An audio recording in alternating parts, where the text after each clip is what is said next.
आवेशित गोलीय कोष के कारण वैद्युत क्षेत्र की तीव्रता। तो यहां पर एक आवेशित गोलीय कोष दिया हुआ है जिसकी त्रिज्या कैपिटल R है। इस गोलीय कोष के कारण बाह्य स्थित बिंदु P पर हमें वैद्युत क्षेत्र की तीव्रता ज्ञात करनी है। तो इसे ज्ञात करने के लिए हम इस आवेशित गोले के बाहर एक ऐसे गॉसियन पृष्ठ की परिकल्पना करते हैं जो P बिंदु से होकर गुजर रहा है। तो ऐसा गॉसियन पृष्ठ हमने ले लिया जो P बिंदु से होकर गुजर रहा है और उसकी त्रिज्या स्मॉल r है। तो अब हम जो ये गॉसियन पृष्ठ है इस पृष्ठ पर एक लघु पृष्ठ हमने ले लिया जो P बिंदु को घेरे हुए है।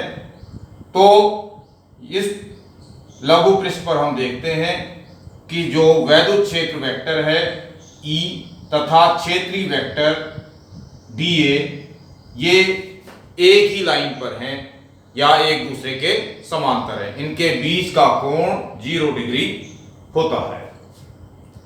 अब यहां पे सबसे पहले हम लघु पृष्ठ के द्वारा P बिंदु पर वैद्युत फ्लक्स ज्ञात करेंगे।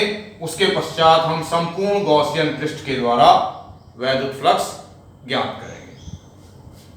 तो गॉसियन पृष्ठ पर स्थित लघु पृष्ठ dA से होकर गुजरने वाला वैद्युत flux d phi E equal to E dot dA, d phi E equal to E dA cos theta, theta equal to 0 degree, इसलिए d phi equal to E dA cos 0, d phi equal to E dA। ये प्रक्रिया वैसी ही है जैसी हम पिछले derivation में करते आए हैं। संपूर्ण गॉसियन पृष्ठ से होकर गुजरने वाला वैद्युत फ्लक्स, यानी अब इस पूरे संपूर्ण पृष्ठ से होकर गुजरने वाला वैद्युत flux phi E equal to integral d phi E, और d phi का मान रखिए E dA, E हमने बाहर ले लिया इंटीग्रल dA, dA का जो मान है इंटीग्रल dA का जो मान है वो किसके बराबर है A के, और ये A क्या है गॉसियन पृष्ठ का क्षेत्रफल, और गॉसियन पृष्ठ हमारा गोलाकार है तो उसका क्षेत्रफल होगा 4 pi r square, phi E equal to E और 4 पाई r स्क्वायर, समीकरण नंबर 1। गॉस की प्रमेय के अनुसार phi E equal to 1 upon epsilon 0 q, ये एक समीकरण नंबर 2 है। समीकरण नंबर 1 तथा 2 की तुलना करने पर E 4 pi r square equal to 1 upon epsilon 0 q, और E का मान आ जाएगा E equal to 1 upon 4 pi r square epsilon 0 q। अब इसे सही रूप में हमने लिख दिया E equal to 1 upon 4 pi epsilon 0 q upon r square. तो ये आपकी समीकरण नंबर 3 आ गई। गोलीय कोष की सतह पर स्थित बिंदु के लिए अगर हम सतह पर लें, गोलीय कोष की सतह कौन सी है, ये सतह, अगर ये जो P बिंदु है ये कहां पे आ जाए, यहां सतह पे कहीं पे आ जाए, तो R की जगह में क्या लेना पड़ेगा, स्मॉल r की जगह में कैपिटल R लेना पड़ेगा।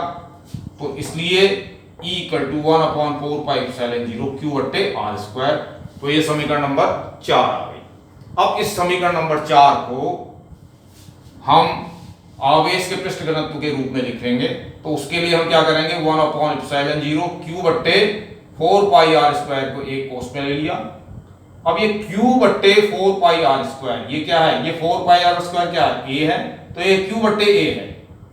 तो इसका मान किसके बराबर होगा, सिग्मा के, और आवेश का पृष्ठ घनत्व। तो इस पूरे की जगह हमने सिग्मा रख दिया, तो E equal to 1 upon epsilon 0 sigma. तो आपके पास एक समीकरण आ गई E equal to sigma upon epsilon 0। तो ये आवेशित गोलीय कोष की सतह पर वैद्युत क्षेत्र की तीव्रता का व्यंजक है। गोलीय कोष के भीतर स्थित बिंदु के लिए अगर गोलीय कोष जो ये है इसके अंदर कोई बिंदु है, मान लिया हमने एक गोला खींच लिया अंदर, तो इसमें यहां पर कोई बिंदु है और इस जो ये जो गोला है अंदर इसकी त्रिज्या क्या है r डैश है। तो हमने जो बिंदु P, ये जो बिंदु P था उसको कहां पे ले लिया, इस वाली लाइन पे कहीं पे भी ले लें, तो उस अवस्था में जो R है, जो समीकरण नंबर 3 में जो R है वो किसके बराबर हो जाएगा, R डैश के बराबर। इसलिए E इक्वल टू 1/4πε0 Q बट्टे R डैश स्क्वायर। गोली, अब एक ये नियम है, गोली कोष के भीतर कोई आवेश नहीं होता है। गोली कोष चाहे वो धात्विक हो या अधात्विक हो, या अधातु का हो गोली कोष या धातु का हो, दोनों के भीतर जो आवेश है वो शून्य होता है। अतः Q इक्वल टू 0, इसलिए E equal to 1/4πε0 0/R dash, तो ये E का मान 0।